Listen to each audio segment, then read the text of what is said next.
Hello students, this is Ravi Saxena. Welcome to the economics class. Previous video में मैंने आपको consumers equilibrium chapter से total utility marginal utility के concepts clear किए थे, इनमें रिलेशन क्या है वो क्लियर किया था। आज की हम इस क्लास में law of diminishing marginal utility वाला टॉपिक क्लियर करेंगे और कंज्यूमर्स इक्विलिब्रियम का कॉन्सेप्ट क्लियर करेंगे। तो चलिए बिना टाइम वेस्ट किए हुए स्टार्ट करते हैं हम लोग। टॉपिक है आपका आज का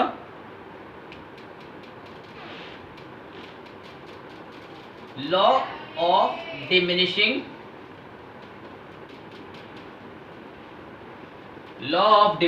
marginal utility.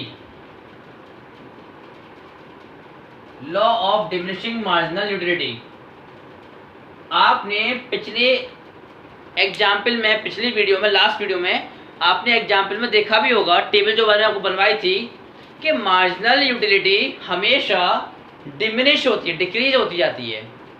Marginal utility diminish होने का रीजन क्या है, क्या नियम है कि मार्जिनल यूटिलिटी हमेशा डिमिनिश होती है। आज उसी लॉ के बारे में हम पढ़ेंगे। तो पहले एक छोटी सी टेबल बना के देख लेते हैं एग्जाम्पल के तौर पर कि क्या होता है इसमें। लॉ ऑफ मार्जिनल यूटिलिटी का डिमिनिश होने में क्या रीजन क्या है बाद में पढ़ेंगे। पहले एक छोटी सी टेबल देखते हैं हम लोग। ये आप यहाँ ले लीजिए यूनिट्स किसी भी कमोडिटी की, एक्स कमोडिटी की यूनिट्स ले लीजिए आप। Total utility, marginal utility 0, 1, 2, 3, 4, 5।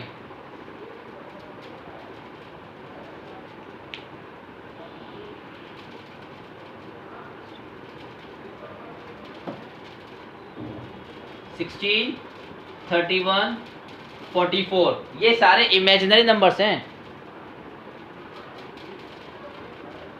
54, 60, 61। अब हम इससे निकालेंगे मार्जिनल यूटिलिटी निकालते हैं। टोटल यूटिलिटी में जो चेंज होता है उसी को मार्जिनल यूटिलिटी हम लोग बोलते हैं, जो पहले बताया मैंने आपको। तो फर्स्ट इसको आपने 0 से स्टार्ट करेंगे तो फिर 0 नहीं आएगा इधर। आप इसको 6 यूनिट ले लीजिए। 0 यूनिट पर तो टोटल यूटिलिटी 0 हो जाएगी। आप इसको यूनिट को थोड़ा चेंज करेंगे हम लोग। 1 से ले लीजिए। 0 यूनिट तो कुछ होगा ही ना। 1, 2, 3, 4, 5, 6। कंज्यूमर ने फर्स्ट यूनिट इस्तेमाल की, यूज की एक्स कमोडिटी की, तो उसको 16 यूनिट्स का सेटिस्फेक्शन मिला। कोई चेंज नहीं है ना, तो मार्जिनल यूटिलिटी में भी 16 लिख दीजिए आप। 16 कोई चेंज है ही नहीं है, सेम आएगा। अब दोनों यूनिट को मिला के कंज्यूमर ने एक यूनिट और इस्तेमाल की, दोनों यूनिट को मिला के कंज्यूमर को 31 यूनिट्स का सेटिस्फेक्शन प्रोवाइड हुआ, उसको प्राप्त हुआ। तो दूसरी यूनिट के आने से टोटल यूटिलिटी में कितना चेंज हुआ? 31 - 16, 31 - 16, 15। ऐसे थर्ड यूनिट के आने से कितना चेंज हुआ? 44 - 31, इट बिकम्स 13। फोर्थ यूनिट के आने से चेंज हुआ 10। फिफ्थ यूनिट के आने से 60 - 54, 6। About 6 unit there is a 1। तो आप यहां पर देख रहे होंगे कि मार्जिनल यूटिलिटी हमेशा घट रही है। अब घटने का रीजन क्या है? रीजन सिंपली लास्ट वीडियो में आपको बताया था, रीजन केवल कुछ नहीं होता, रीजन केवल एक ही होता है। कंज्यूमर्स जब कोई भी वस्तु लगातार यूनिट्स यूज करता जाएगा तो एक टाइम ऐसा आएगा he will get fully satisfied. जो एक वस्तु की यूटिलिटी स्टार्टिंग में होती है वो बाद में धीरे धीरे जब वो सेटिस्फाई होता जाता है, वो यूटिलिटी सेटिस्फैक्शन लेवल पूरा होता जाता है और वस्तु की उपयोगिता कम होती जाती है।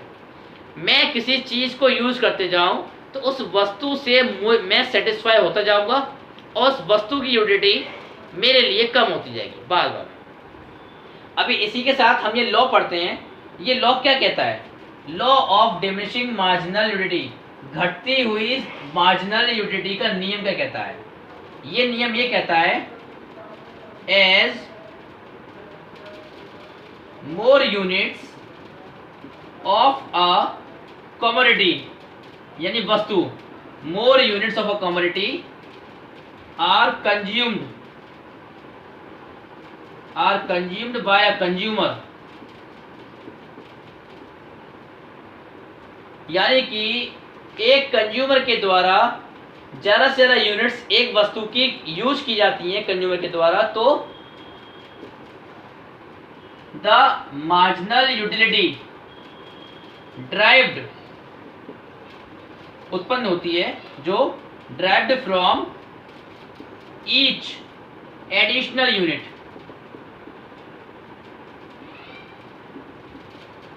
टेंड्स टू डिक्लाइन, यानी कम होना ना। अब इसको पढ़ेंगे हम लोग कि जैसे जैसे एक कंज्यूमर ज़्यादा से ज़्यादा यूनिट्स किसी एक वस्तु की कंज्यूम करता है, यूज करता है, तो मार्जिनल यूटिलिटी जो उसको प्राप्त होती है हर एक एडिशनल यूनिट से, वो घटने लगती है, वो घटने लगती है। ऐसा क्यों होता है?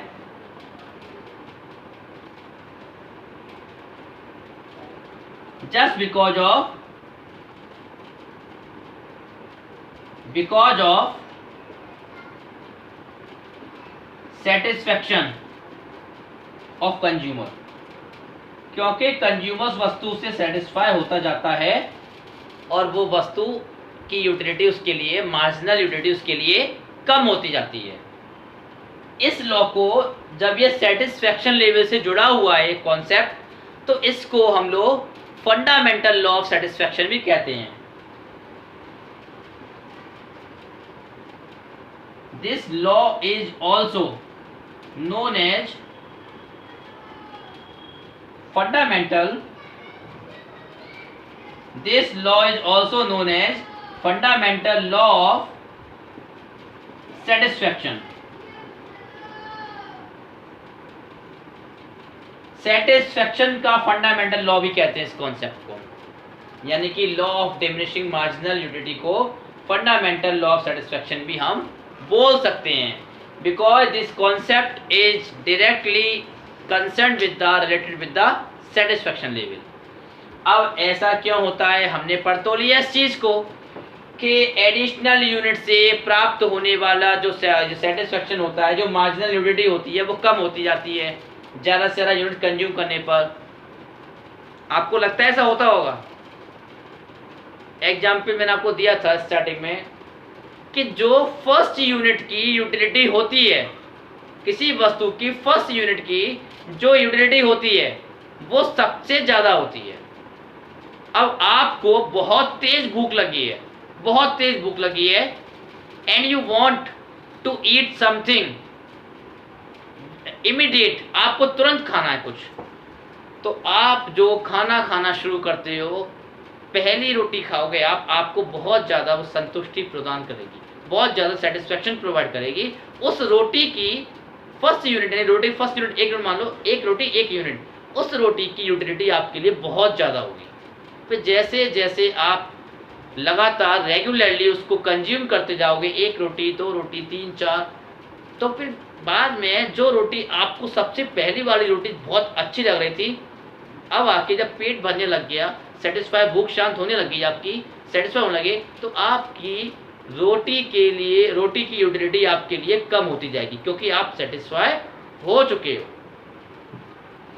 आपका सॉन्ग सुनने का मन कर रहा है, गाने सुनने का मन कर रहा है आपका, आपने ईयरफोन डाले कानों में, मोबाइल में लीड लगाई, प्लग किया और गाने स्टार्ट। आप एक गाना सुनेंगे, दो गाना सुनेंगे, तीन गाना सुनेंगे, आपको अच्छा लगेगा, चार गाना सुनेंगे, पांच सुनेंगे, इस तरीके से सुनते जाएंगे। तो कुछ टाइम बाद अब करेंगे, अब बस, अब मुझे एक भी गाना सुनने में इंटरेस्ट नहीं है इस समय, शाम को सुन लूँगा, ये शाम को सुन लूँगी, या कल सुन लेंगे। अभी एट द सेम टाइम मैं 8-10 गाने सुन चुका हूँ या सुन चुकी हूँ। अब मेरे गानों की, सॉन्ग्स की यूटिलिटी, जो पहले दूसरे तीसरे सॉन्ग्स की यूटिलिटी जो थी, मुझे उपयोगिता जो मिल रही थी अब नहीं मिल रही, अब मेरा सिर दर्द कर रहा है या अब मैं सेटिस्फाई हो चुके हूँ। तो इससे क्या होगा, ये क्या होता है, हर एक चीज़ ऐसी होती है, आप जिस चीज़ को ज़्यादा से ज़्यादा कंज्यूम करोगे, यूज करोगे, आप सेटिस्फाई होते जाओगे और उस वस्तु की यूटिलिटी, मार्जिनल यूटिलिटी गिरती जाएगी, कम होती जाएगी। तो डिमिनिशिंग मार्जिनल यूटिलिटी यही चीज़ शो करती है, it only reflects that the consumer is getting satisfied regularly, satisfaction level को बताती है। अब कुछ इसके एजम्पशंस हैं इस लॉ के, डिमिनिशिंग मार्जिनल यूटिलिटी के लॉ के कुछ एजम्पशंस हैं, कुछ कंडीशंस हैं, किन कंडीशंस में ही लॉ एप्लीकेबल होगा। तो हम एजम्पशंस पढ़ते हैं सीधे। अब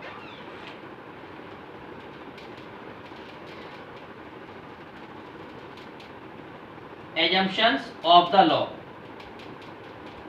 इस नियम के मान्यताएं, एजम्पशंस को बोलते हैं necessary conditions to be applicable, या मान्यताएं, कोई कंडीशन मान्य होगी इसमें, क्या क्या, यानी कि ये लॉ जो है आपका कब एप्लीकेबल होगा, कब मान्य होगा। First point,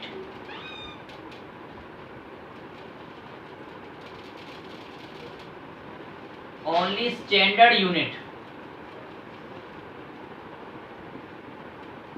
only standard unit is consumed of the commodity,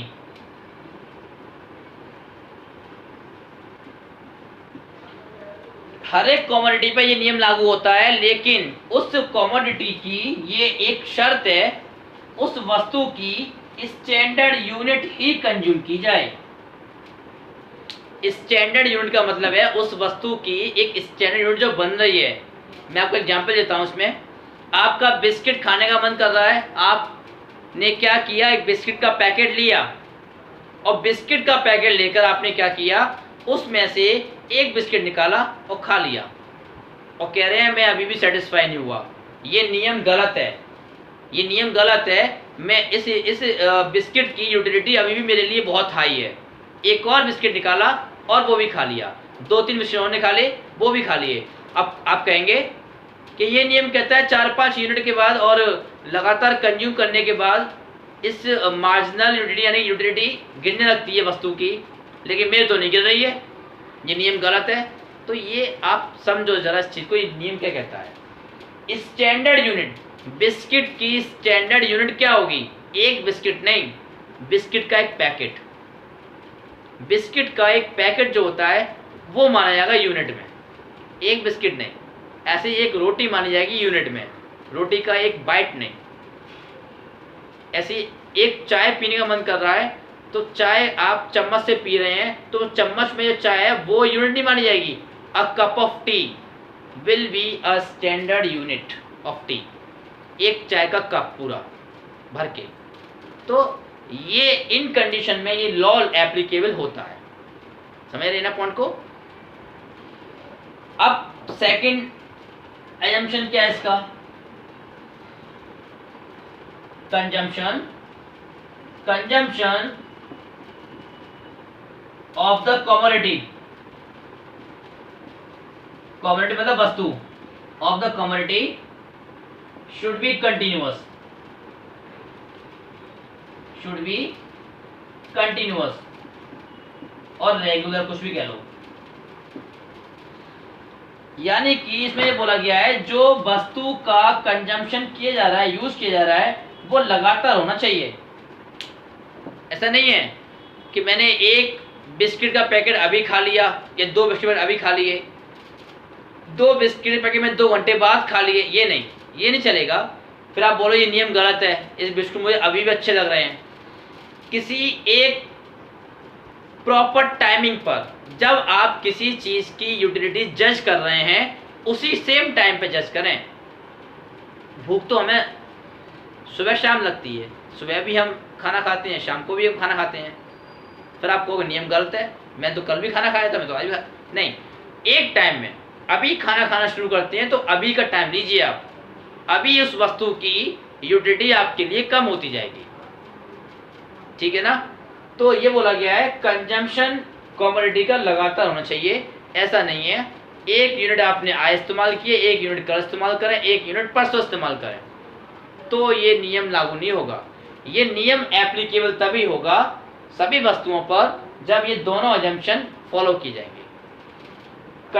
standard unit consume की जाए, प्रॉपर यूनिट, और कंजम्पशन लगातार हो, उसका लगातार कंजम्पशन, तो ही ये नियम एप्लीकेबल होगा। आई होप आपको ये टॉपिक क्लियर हो गया होगा, ठीक है ना। अब एक टॉपिक और लेते हैं हम आज अपनी वीडियो में।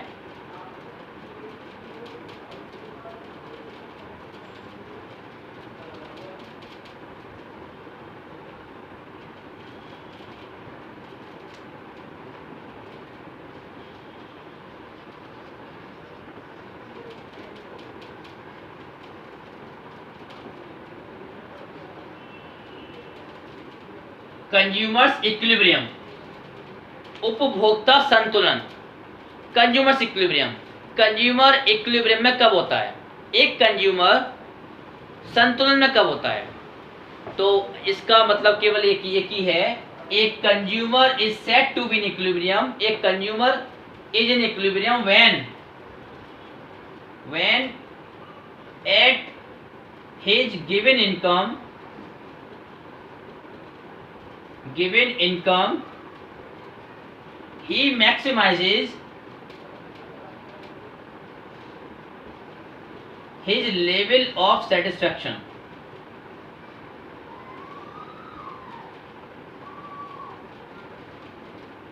बहुत सीधा सा कॉन्सेप्ट है ये, कुछ क्रिटिकल नहीं है इसमें। एक कंज्यूमर इक्विलिब्रियम में, संतुलन में तब माना जाता है जब वो अपनी इनकम पर अपने सेटिस्फैक्शन लेवल को मैक्सिमाइज कर ले। एक कंज्यूमर अपनी इनकम को इस तरीके से खर्च करे, इस तरीके से वो उसका इस्तेमाल करे कि वो अपनी इनकम का प्रॉपर यूज करे, प्रॉपर यूटिलाइजेशन करे, तो वो कंज्यूमर इक्विलिब्रियम में माना जाएगा। एक कंज्यूमर ने अपनी इनकम से केवल एक ही नीड पूरी की, वो भी जरूरी नहीं थी, और